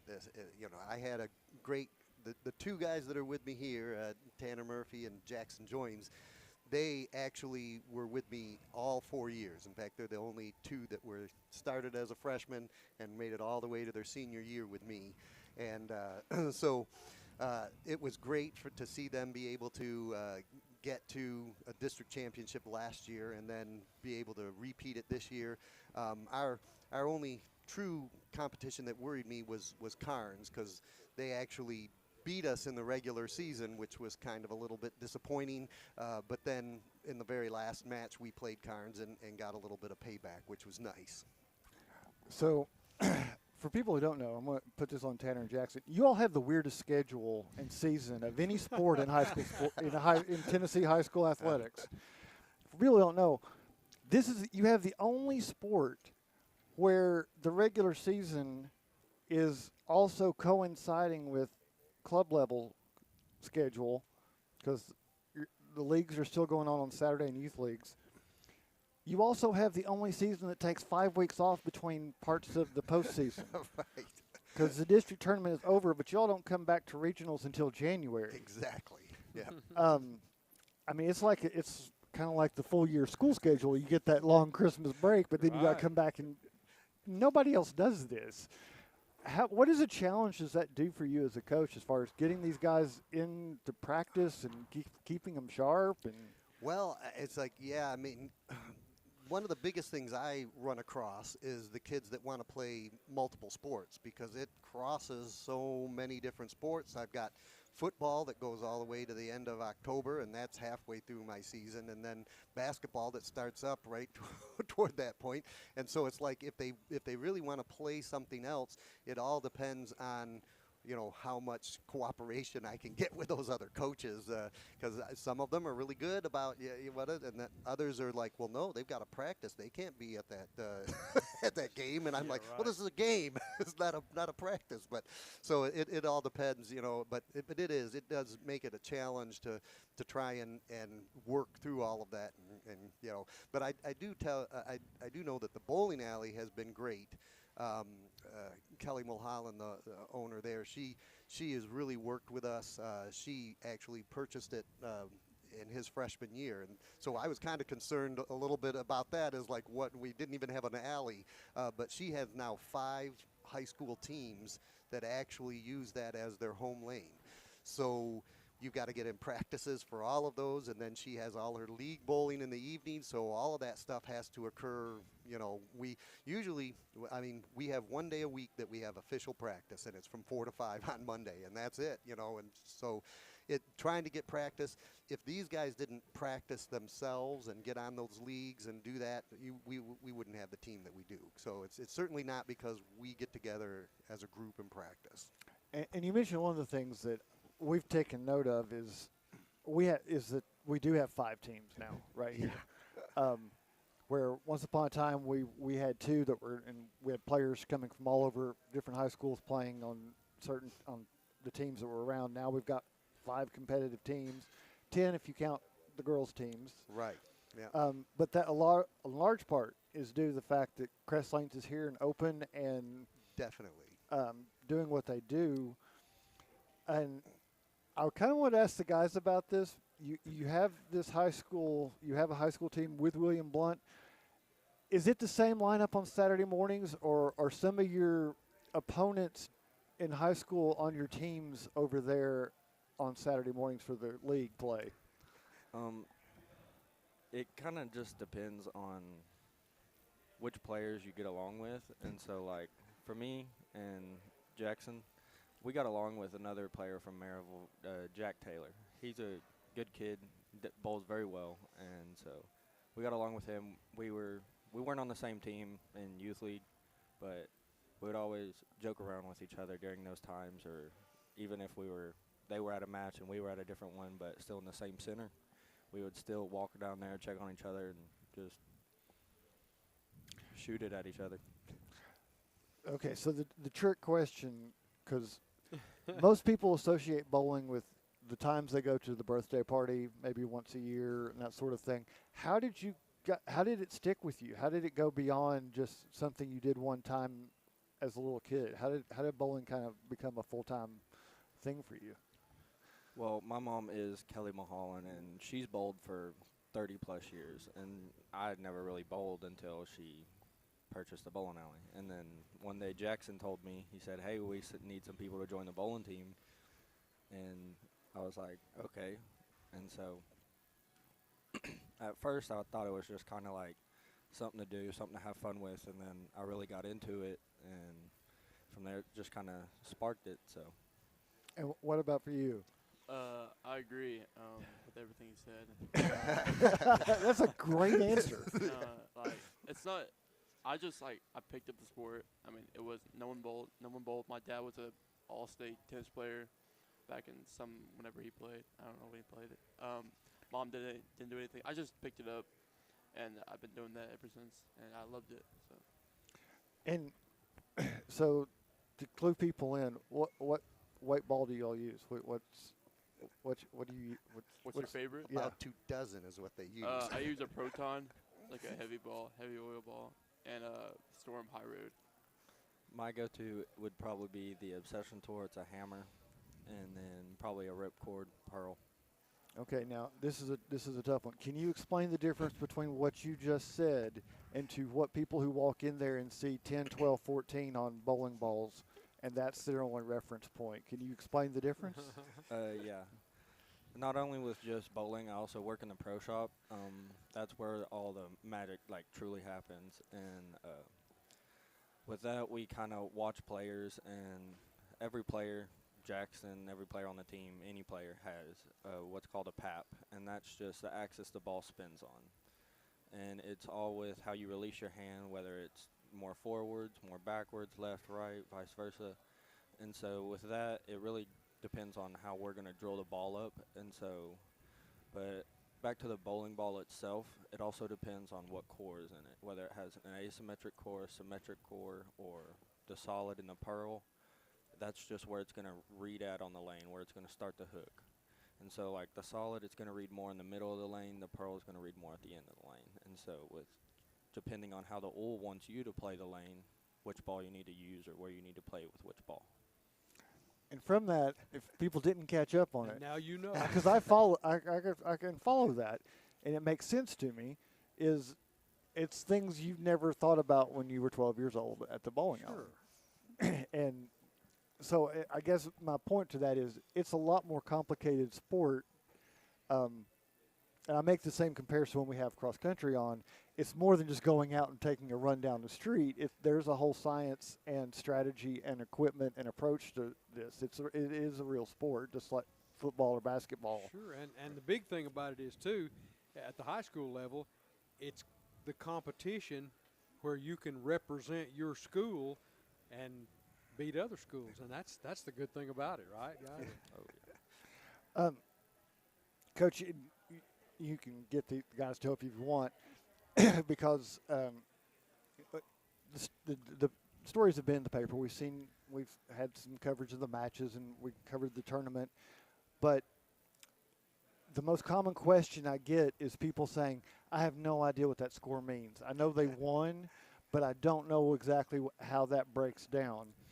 So can you give is there a simple answer for how the scoring works in a high school bowling match? I can try and do it as simple as possible. It helps that I'm a math teacher at the high school to be able to do it. But they have 3 sections to the game. First, you'll play an American 10-pin, which is what everybody goes in and normally does. You know, you bowl and you bowl 10 frames, so you'll have 6 players, our 6 versus their 6, and each player matches up head-to-head. So if you win that particular, get higher points on that one, you get 1 point. So at that point, it's like what we're used to with exactly tennis. Right, exactly. Where you're doing pairs you and get points for those. Exactly, right. For those and 6 so you individuals. get those. What they also add then at the end of that is the total team score. Whoever has the total highest pinfall for the whole thing gets an additional 2 points. So that's 8 points for that first American 10-pin. And then they do that again and get another 8 points for another American 10-pin. Now, do you have to are the pairings the same the second time, or do you have to switch them? You don't have to do whatever. Technically, the way that TSSAA says is that I make up my lineup and I keep it secret from the other coach, and then the other coach makes their lineup, and then right before we go to play, that's when we exchange each other's lineup. And then after the first game, I get to choose whether I want to move people around, and they can choose whether they want to move around. I found mathematically that it's more about total pinfall. Even if you try to match up players, it's like you can have players that'll bowl a 220 in the first game, and then all of a sudden they bowl a 150 in the second game. So trying to match up players just usually is just a nightmare trying to do that.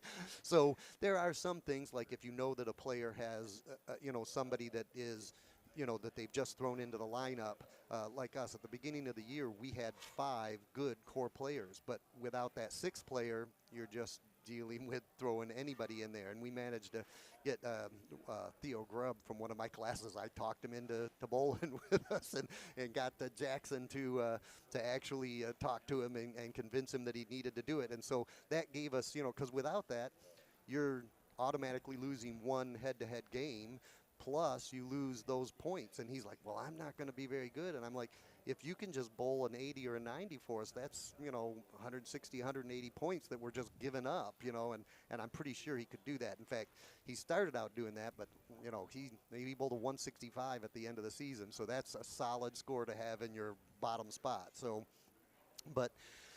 you get the 8 pins for each of those, or 8 points for each one of those, and then we play what's called a baker's match. Okay, this is the one I've been confused about. I understand it up until this point. What is a baker's match? So a baker's match is I choose 5 players, and the first player bowls the frame 1, the second player bowls frame 2, the third player bowls frame 3, and you do that, and then you repeat, and everybody bowls one more time. So basically, they each bowl just 2 frames out of the game. And then it's just a regular score at the end, like you bowled a 10 frame. The only thing about that is if you win the first one, you get 3 points. And then we just play 2 of them. If you win the second one, you get 3 points. But then just like in the regular American 10-pin, whoever has the highest pinfall for both of them gets another 2 points.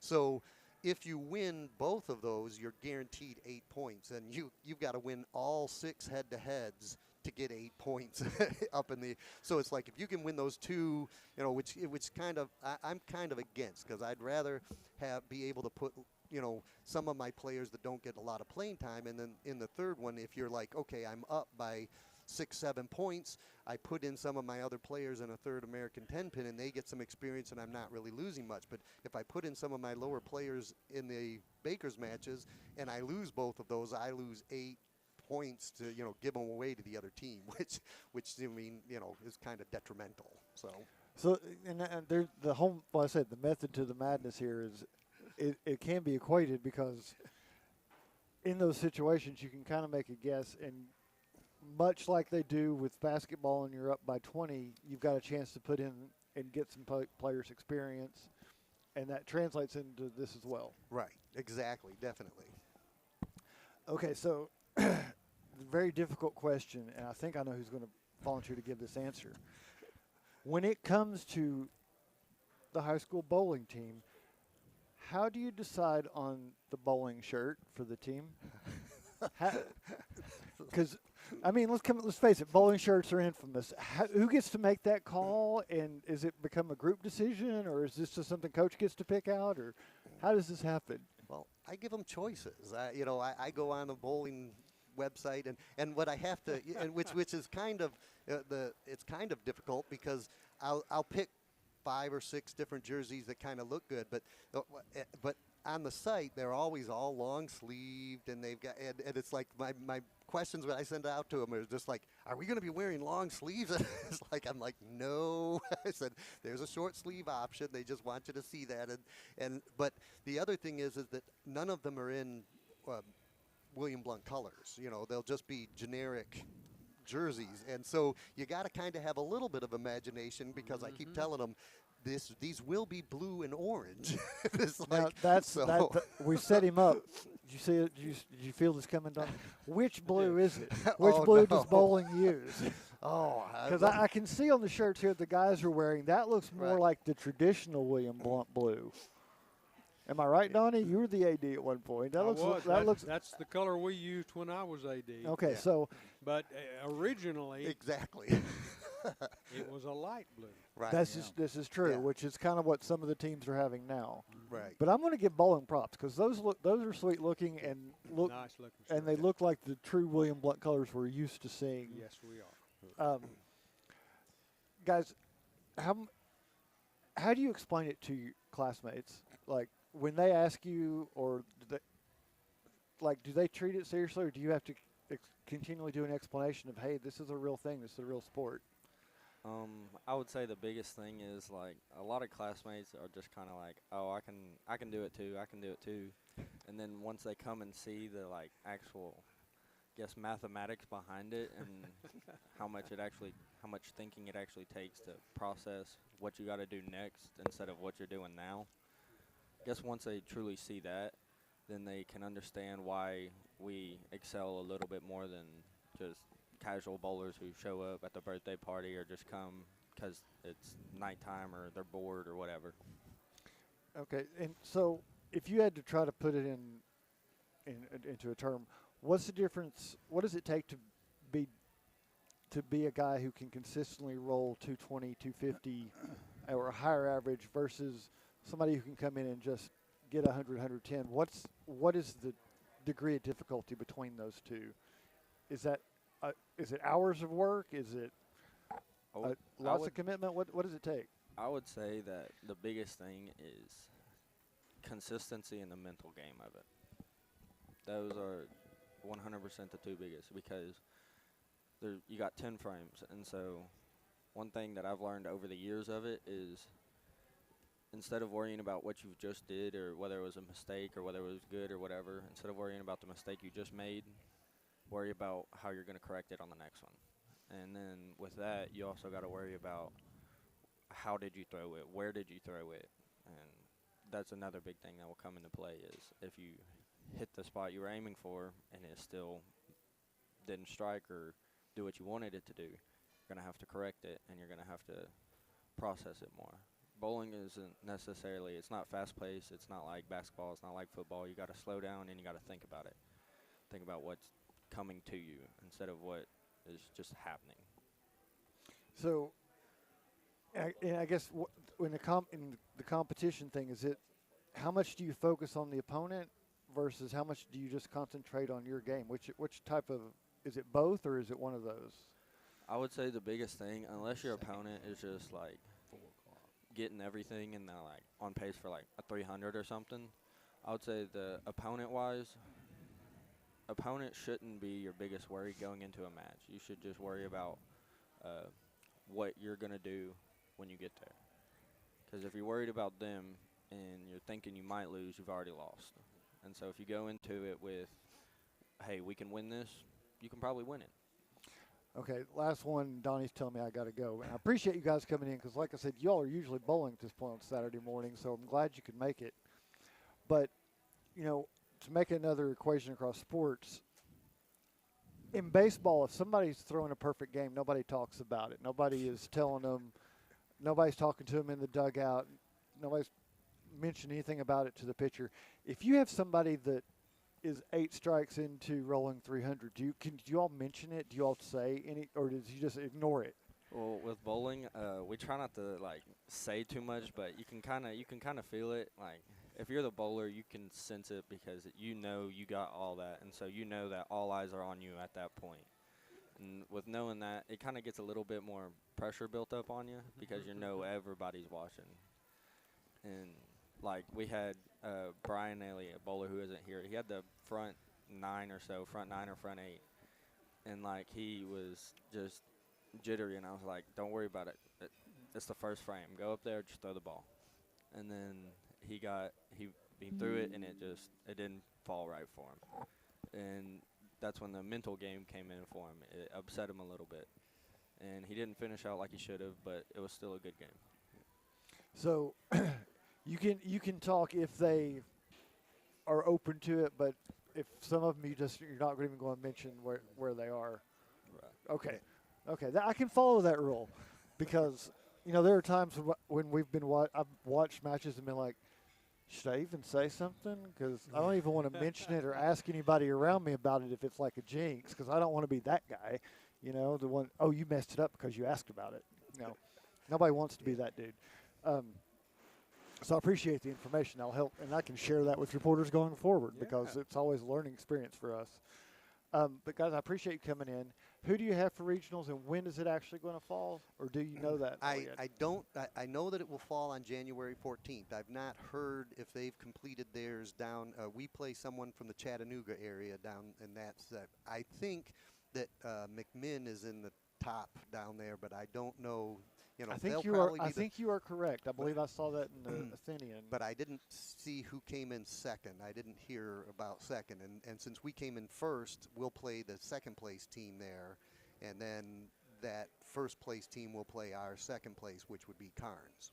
Now, does that automatically get you to state, or what do you have to do to get to state? That gets us to sub-state. So if we play on January the 14th, if you lose the first game, you're out. But if you win, then those two top teams play again to determine 1 and 2, and that's when you go to the home team then.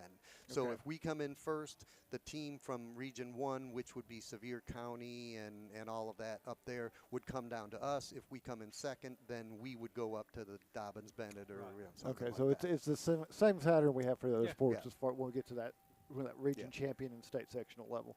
All right. Well, we wish you all the best of luck. Our standard offer here is if you get a state championship trophy, you're always welcome to come back and bring it with you. And we'd love to have you again if that's the case. No pressure there. But, again, thanks for coming in. Congratulations on that district championship.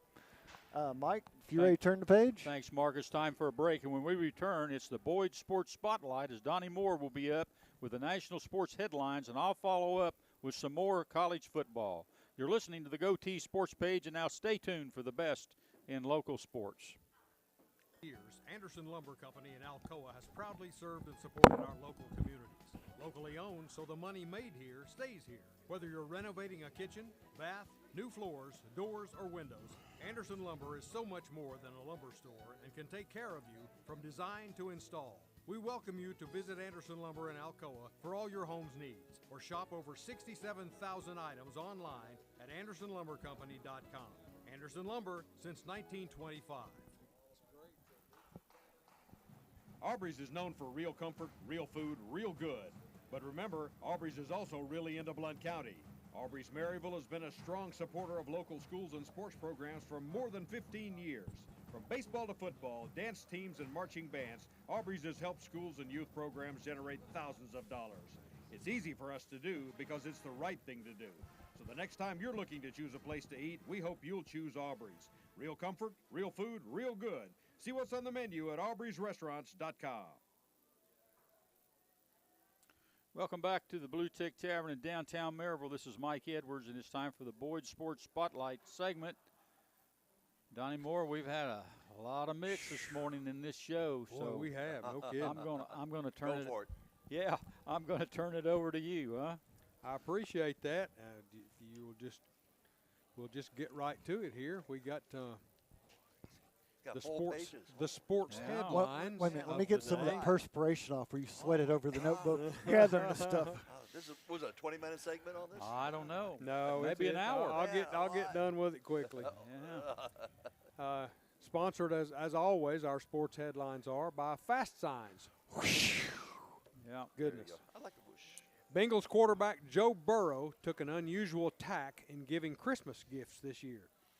Burrow has gifted each of his O-linemen an authentic Japanese katana. Really? The world-famous swords are most often associated with samurai warriors and are regarded as among the very finest cutting weapons in the world. Each katana gifted by Burrow came from a certain town or was used in a certain battle in the past, making each one unique and very, very expensive, I would imagine. Yeah. Bengals left tackle Orlando Brown said, quote, "The fact that he bought me a sword is extremely meaningful. It's the most ancient form of respect." Well done, Joe. Pretty good. Pretty good. Well, if the guys are happy with it, then good job. But Yeah, no kidding. I got to say that's a first. Very, sword. I agree. Samurai sword. I agree. I never heard. Yeah, it's a Japanese sword that the samurai warriors used to use. Well, Yeah. hopefully he won. I using hope that so.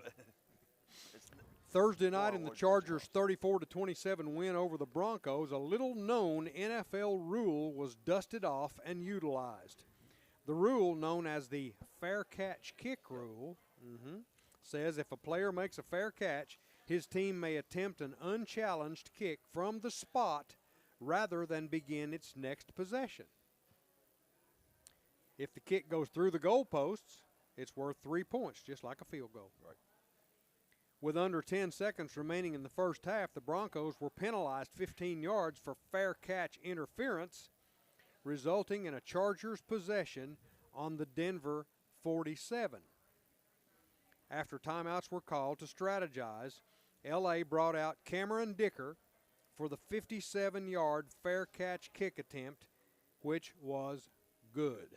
And that's why you don't see that, why nobody knows about it, because it's been decades since you probably saw an NFL team punt, and if you block a punt, you can't. It's only on the fair catch.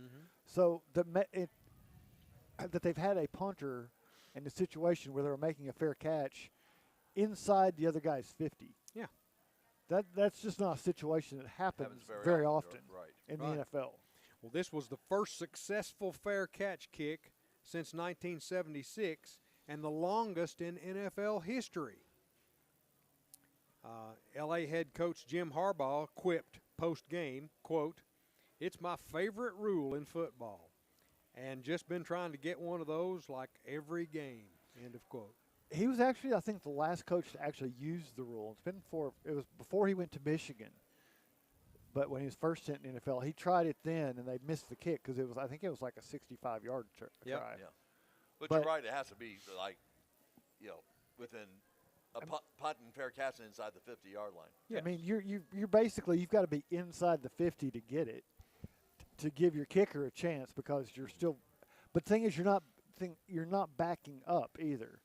So you're kicking straight from that spot. Right. You're not 17. Right. It's right. not another doesn't have to 7 be a yards snap back. or anything. I mean, you just set it up on a tee. And So he kick fair caught the ball at the 47-yard line. So the ball's at the 47. Right. And there's nobody standing in front of you. They can't block it. That's right. at the Denver 47. So it's. You'll So probably you've got the 10 yards for the goalpost, Right, but so you that's don't have that additional 7 yards back behind the line. Correct. That's a good job by the special teams coach. It was. Former Minnesota Vikings star running back Adrian Peterson is in hot water in Texas again. What did he do this after time? warrants were issued for his arrest on failure to appear charges for 2 different child support cases. Peterson, considered to be a future Hall of Famer who made in excess of $100 million in his 2007 to 2021 career, is also facing property seizures to help pay off more than $12 million in debt. It's amazing when you hear stories of all these pro players who's made millions and millions of dollars, how financially bankrupt they are. And well, just get ready. That's coming for college too. Yeah. Get ready for it. Well, 20 years have elapsed since Sammy Sosa has been in the good graces of the Chicago Cubs until Thursday. The Cubs have refused to extend offers to Sosa to throw out the first pitch, have his number retired, or to welcome him into the Club Hall of Fame. But on Thursday, when Sosa issued a formal apology in a letter to Cubs fans, Chairman Tom Ricketts invited the former slugger to their annual Cubs convention for the first time since he left the organization in 2004. Sosa hit 60 or more homers thrice with the Cubs and hit 545 of his career 609 homers with Chicago. He said, quote, "We can't change the past, but the future is bright. In my heart, I have always been a Cub and can't wait to see Cubs fans again." I think the Cubs fans would just absolutely love him being back part of I think so, too. Absolutely. I mean, enough time has passed. Yep. 20 20 years. Steroids. Good grief. players are, part of it was Major League Baseball didn't ban it Right. during the time that they were using it. Yeah. And him and who's the guy from the San Francisco, the Giants? Barry Bonds. Yeah, Barry Bonds. Yeah, I mean it's, it's way past that period now. Mark and, McGwire. Mark McGuire. Yeah. I mean, it's past that period, and all those records are going to have an asterisk beside them, or they should. Yeah. They should. But I mean, the apology was kind of half-hearted. I wasn't real. I was. Well, he had to be careful because he couldn't. That's all right. He couldn't testify against himself because it's still in litigation. Well, but he basically The investigation's still going he on. implied basically that he might have done something, but it was in while he was injured and for recovery. And I don't think that's what people are concerned about. No. I agree.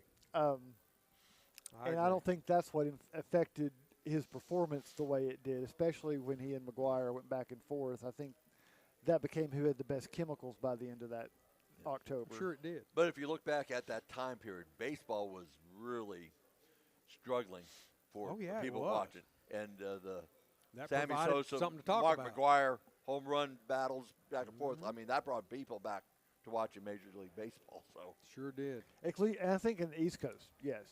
yeah, I think the West Coast Bonds had already done that for them. Yeah. correct.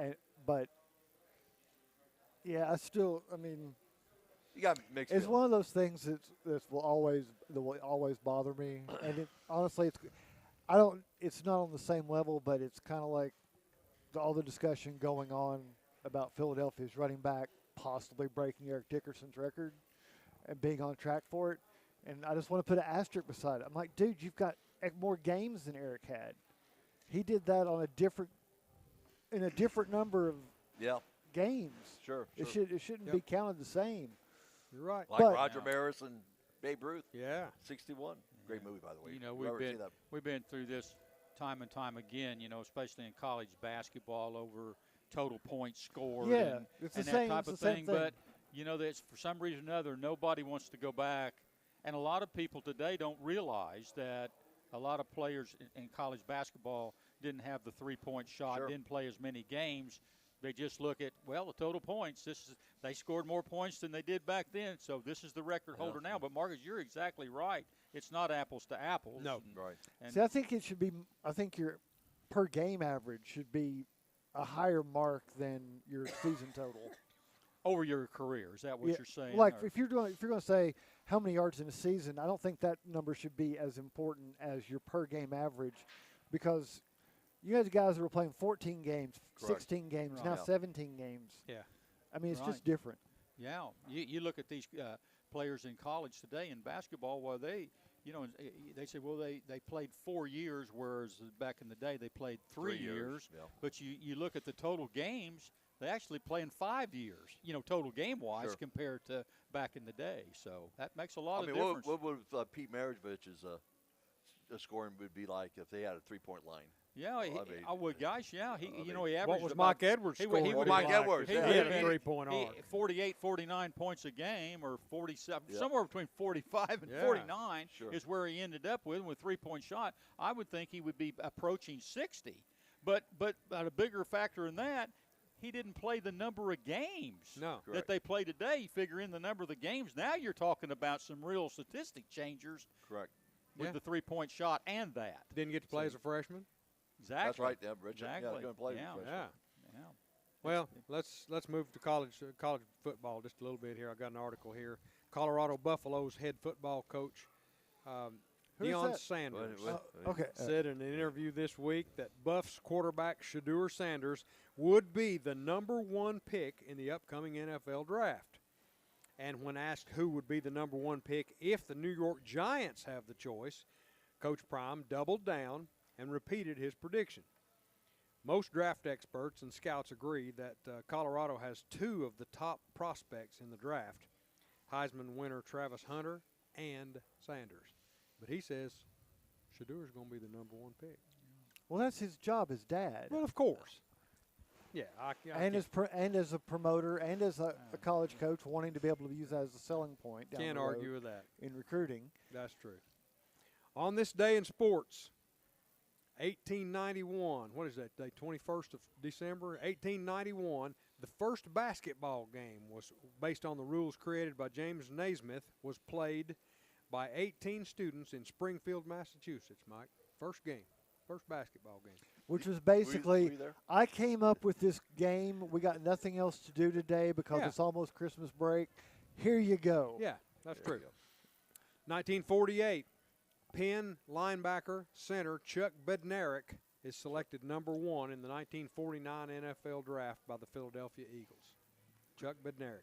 You played for great the player. didn't he play for the Giants? I think. I think he did. Yeah, great. Played both ways. Yeah. Linebacker and center. Yep. 1959, Tom Landry was hired as coach of the Dallas Cowboys and stayed until 1988. Long time, Yeah, 59 to great, 88. great. You'll never see another NFL coach with that No, tenure. absolutely. No. 1969, on this day, Vince Lombardi, Packers and the Redskins, coaches his final game, a 20-10 loss to the Cowboys in Dallas. That year he had a 7-5-2 season, but his overall career record was 105, 35, and 6. Excuse me, that's St. and- Vincent Lombardi. Yes, it is. And throw in several NFL championships in that mix too.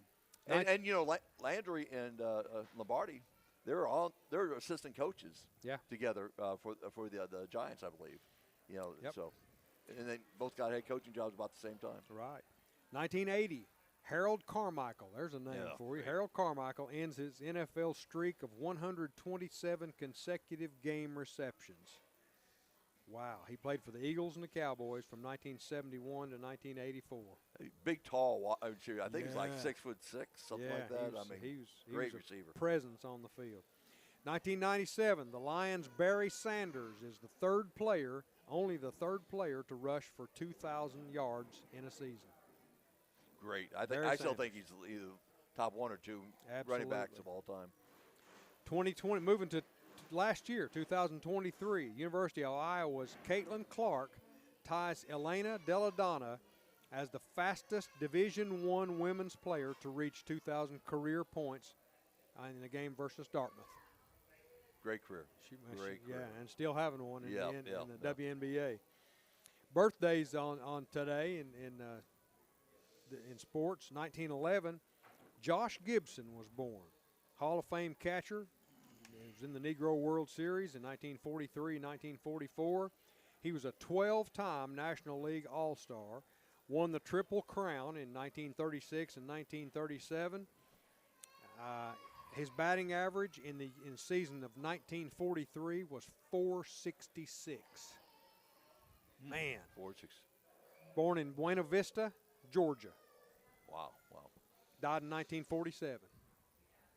1926, born on this day, Joe Paterno, college football Hall of Fame coach at Penn State from 1966 to 2011. Won NCAA titles in 1982 and 1986. Born in Brooklyn, New York, and died in 2012. Legend. Great coach. Legend. 1948, born on this day, Dave Kingman, Major League Baseball utility player and designated hitter. Was a 3-time Major League Baseball All-Star. He was the National League home run champ in 79 and 82. Yeah, got his baseball card. He Big, sure tall. does. Played for the Mets and the Lanky Cubs. looking guy. Yeah, about 6'5", Yep. 6'6". Born in Pendleton, Oregon, and he's 75 years old today. 1953, Mike, you'll know this name, Arie Luyendyk, Dutch auto racer. Won the Indy 500 in 1990 and 97. Won the Formula Super V in 1984. He was born in Sommelsdijk, Netherlands, and is 71 years old today. Yeah, speaking of Ari, I was at the race in Nashville and spoke to him on a couple of occasions. There you down go. there. Really? There Just you go. walking around in his street clothes. I think I was the only one around that knew who he was. I bet you were. You know, he was just tickled to death that I came up, knew he was, talked to him, and so forth. He just talked my arm off. Someone like that. Yeah. I'm going, I should be talking your arm off. You're Yeah. the 2-time winner of the Indy 500.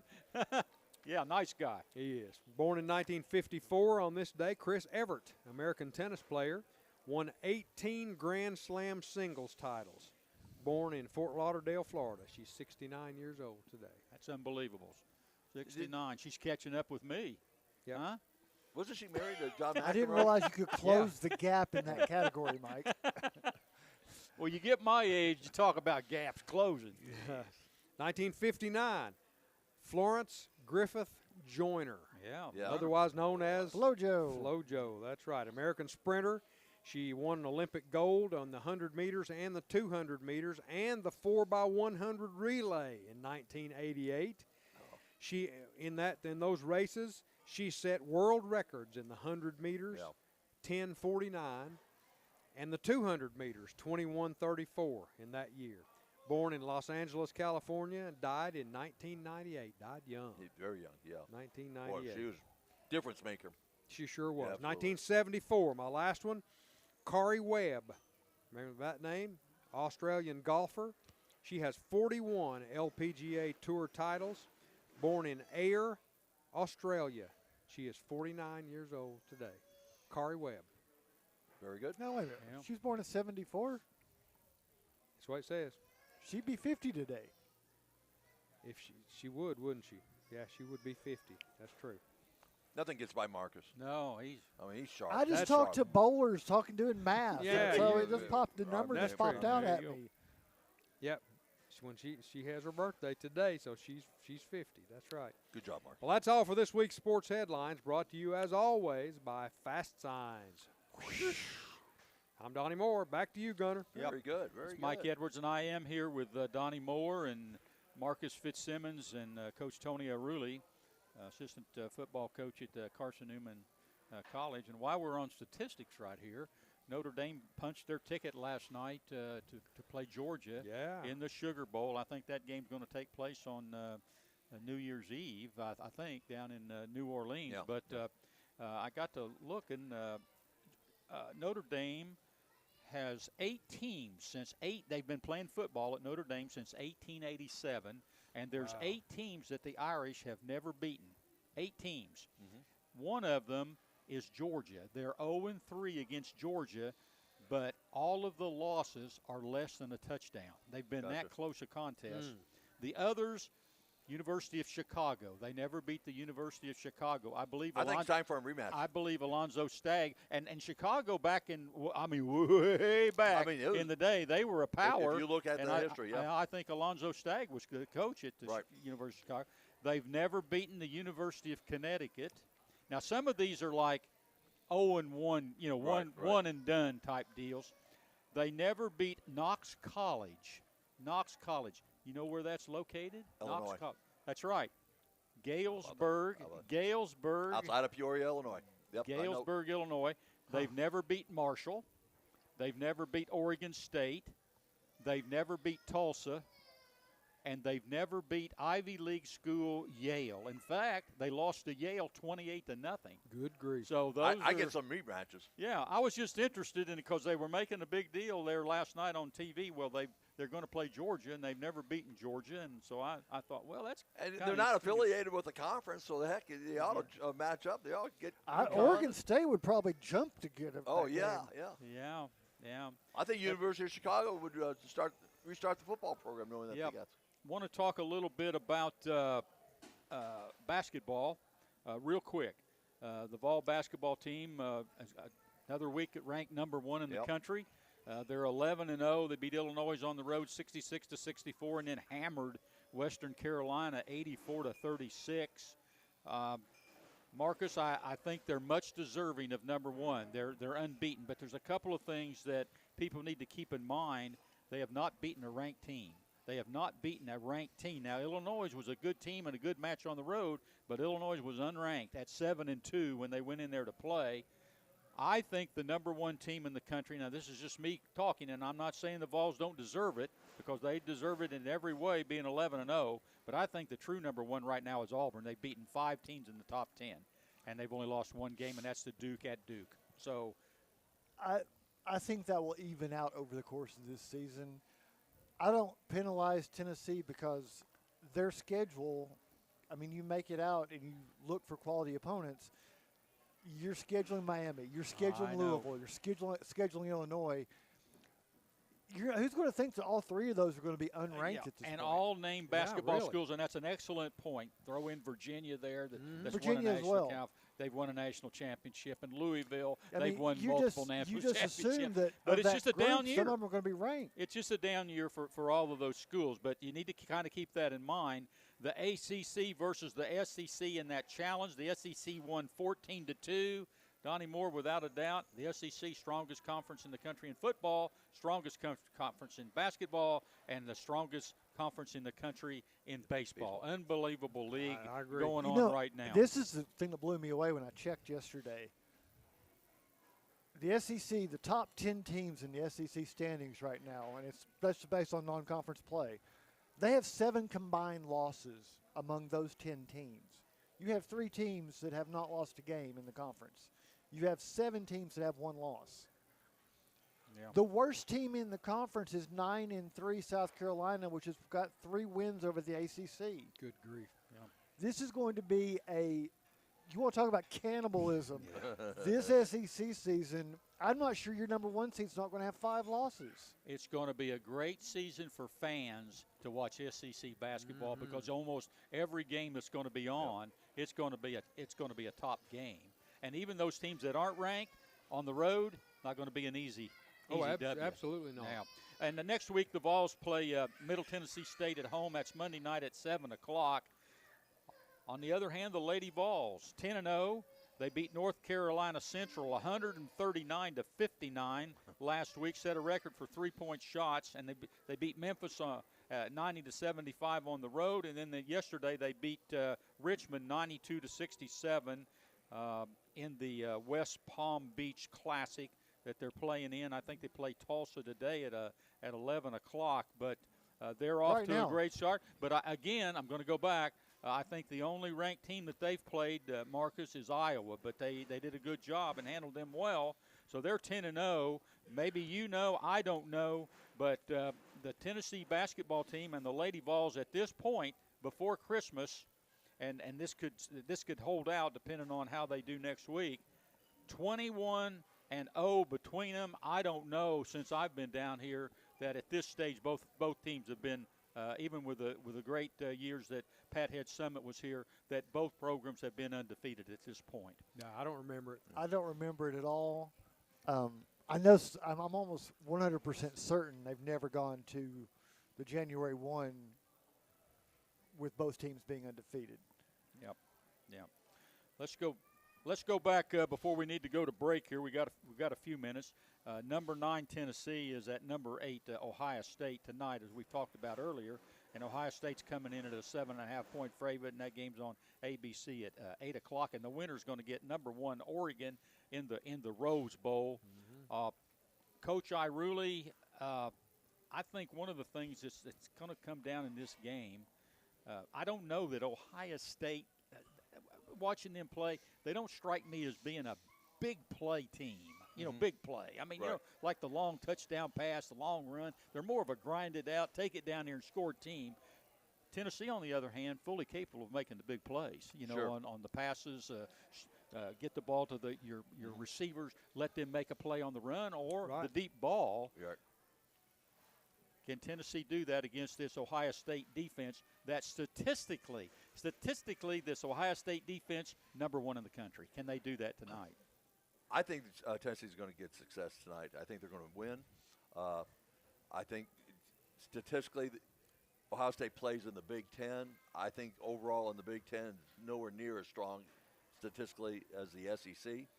I think Tennessee's got a strong running game. They got a great defense. I think you got Nico at quarterback that can make some plays. All right. I think Ohio State's offense is limited. They're going to run the ball. I understand that. However, I think Tennessee's going to win. The biggest factor is how Tennessee going to be able to handle the weather up there. If they're able to handle the coldness up there, I think they're going to be successful. I think they're going to get a win.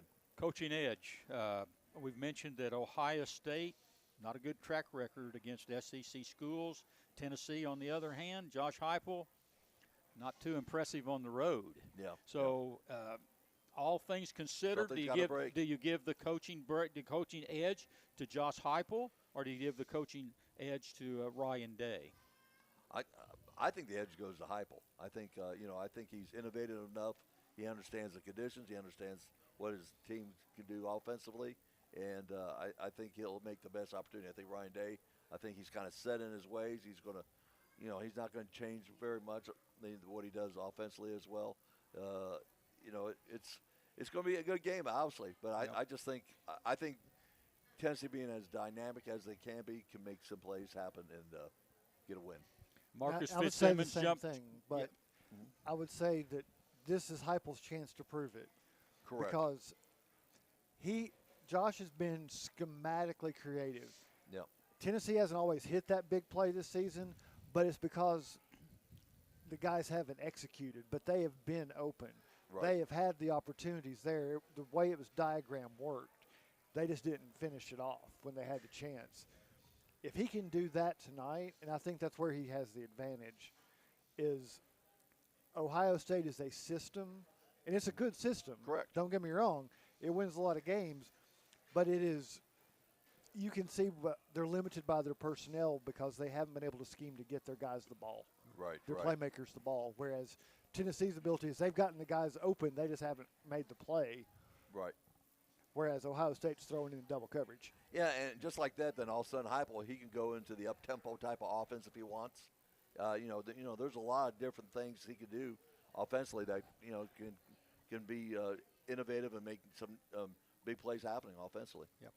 Hey, it's time for a break, and when we return, we'll be back to close out today's show. You're listening to the GoTeez Sports page, and now stay tuned for the best in local sports. The Roger L. Newman Company began in 1984 with a vision of providing Blount County with excellent heating and cooling service. Mr. Newman also wanted a real business. No gimmicks and no high-pressure sales. They just fix it or replace it. They want to stay within your budget and make you comfortable. Their motto still stands true today. Call us first, we'll be there. Call Roger L. Newman Company at 982-5446 or visit online at rogerlnewman.com. Cooler temperatures are approaching. Upgrade your furnace now for as little as $50 a month. For over 50 years and 3 generations, the people of Blount County have trusted Stevenson Tire with their vehicles and their families. Our mission has always been simple: to provide quality products at reasonable prices with exceptional customer service. Featuring tire products from Michelin, B.F. Goodrich, Uniroyal, Bridgestone, Firestone, and Yokohama, Stevenson Tire also offers alignment and brake services at affordable prices. Stevenson Tire Company, 2411 East Broadway Avenue in Maryville. Call 983-1621 or online at stevensonTire.net. Welcome back to the Bluetick Tavern in downtown Maryville. This is Mike Edwards, the Greenfield Gunner, and I'm here along with Donnie Moore, Marcus Fitzsimmons, and Coach Tony Iruli. The schedule for today: number 11 SMU is at number 6 Penn State. Penn State comes in as a 9-point favorite. The game can be seen at 12 o'clock on TNT. The winner gets Boise State in the Fiesta Bowl. Other games: number 12 Clemson will be at number 5 Texas. Texas is a 13-point favorite. That game will be at 4 o'clock on TNT. The winner gets Arizona State in the Peach Bowl. And the big one at 8 o'clock tonight, Tennessee at number 8, Ohio State. Ohio State, 7.5-point favorite. ABC at 8 o'clock. The winner gets number 1, Oregon, in the Rose Bowl. And I want to go around the table, and I want to get a pick on this Tennessee-Ohio State game, Tony. Tennessee. You got Tennessee in the game, and you've already kind of explained why, previously, right. And you're going to take the Volunteers on the road tonight, and a lot of people have got the Vols picked on the road in this one. They don't have a lot of faith in Ohio State and their mental state after losing to Michigan, but you think this Plus, I think there's going to be a big turnout for Tennessee fans. And I tell you, if they can get this game tonight, I think it might. I think it'll be the biggest win for Josh Heupel in his career here at the UT. Since it's a playoff game and an advancement there. Marcus, Tennessee or Ohio State? It may be Christmas, and this may be the Christmas episode. Nutcrackers might be popular right now, but I think this Buckeye is too tough a nut for Tennessee to crack. Yeah. And Call me a pessimist, but I just think the weather is going to limit what Tennessee can do, and I think it's going to have an impact on the player mentality, and I think it's going to be decisive. Yeah. Take that Santa Claus hat out and off the head, and Tony get the Grinch hat and put it on him right there and get him out here. Wow. Yeah. Donnie Moore, Go on, Donnie. Tennessee, Ohio State. I think Tennessee's going to win the game, but I'm going to take Ohio State in the points. What? Yeah, well, that's safe. That's safe. I thought Ohio State was a 7.5-point favorite. Yeah, They are. They are 7.5 points. He wants to. He's going to play it real safe. You're going to take Tennessee for the win and Ohio State for the points? And the points. I think Tennessee will win by a closer margin than 7.5 points. But Ohio State's favored by 7.5 points. I know. Yeah. So who's walking off the field the winner? Tennessee's going to win the football game. Okay. That's He's all. going to win the Okay. game. All right. Okay. All Well, right. well, that boils down to me. But I'm taking the points. That boils down to me. Now we've got the best team. We got the best team in the Big Ten taking on the Vols. Vols have proven by staying right with Georgia this year. They've proven, by beating Alabama that they're one of the top ranked teams in the country. But they're playing at Ohio State. They're playing in the weather up there, and everybody's really zeroing in on Ohio State's mentality, and the fans, are upset because they lost to me. I'm going to tell you, from a player standpoint, when you lose a game like you do at Michigan, I think there's extra incentive to come off of that loss and play better in that next game. And I really think Ryan Day's going to have this team ready to play, focused in on a playoff deal. Everything's in front of them. They've got that solid defense. They've got the top receivers in the country. They got better personnel than Tennessee's got. I'm going with the Buckeyes up there. Boy, he I'm explains it going so with well. the He Buckeyes. does I such a hate to good do job. that. I'm a Tennessee What, graduate. you didn't I like played my over there. nutcracker analogy? You're going to go with Mike's reasoning? I've got total Yeah. respect for I Josh like that. Heupel. I got total respect for UT's band, Smokey, orange and white, and everything else. But I'm not seeing it. I'm just not seeing it up there at Ohio State tonight and in Columbus. Now, I heard Tennessee might be taking some special cleats to deal with frozen turf, but I don't know if that's true or not. Okay, Yeah. so we got 2 for Tennessee. Cleat one for gate. Ohio State. Could be another cleat gate. We got 2 and 2, and It is when it cuts that carpet. and the reason I feel this way is Tennessee just hasn't proved to me that they get out of the gate well. Okay. They got out of the gate well down at Georgia, but Georgia's like a horse of a different color. They're like, oh, we're down at the halftime, big deal. We'll kind of regroup here and we'll go out the second, and that's exactly what they did. Yeah, but you're right. But Georgia is Georgia, and Ohio State. I think Ohio State, you got to kind of put them in that category. If Tennessee was a fast starter out of the gate like a racehorse, I think I might feel differently about them. But till they prove that they can do that, I'm not so sure. Donnie Moore, you're over there and you're getting ready to blow that whistle. Hey, listen, we got playoffs going on. We got Christmas going on. I mean, Coach, life doesn't get any better. It's good to see you again this morning. It's always great. And you're What a great time of you're the heading year. to Florida Florida. next week. Have a great trip down there. Thank you very much. And thanks for being great friends. Really Yeah, appreciate it. Merry Christmas and to you got your text from Dabo Sweeney here a few minutes ago, yeah. and he's ready to go against He's Texas ready to- today. he's ready to go for Throw out Texas. the points there. He's Good ready to deal. go. Go Clemson. Go yeah. Clemson. Okay. Donnie Moore. Hey, that'll do it for today's edition of the GoTeez Sports Page. Thanks to Aaron Ishmael back at Loud Media, our host of Bluetick Tavern, and all our sponsors. For Donnie Moore, Marcus Fitzsimmons, and Coach Tony Iruli, until next Saturday, this is Mike Edwards, the Greenfield Gunner, wishing everyone good sports. And that's the final whistle. Join us again next Saturday.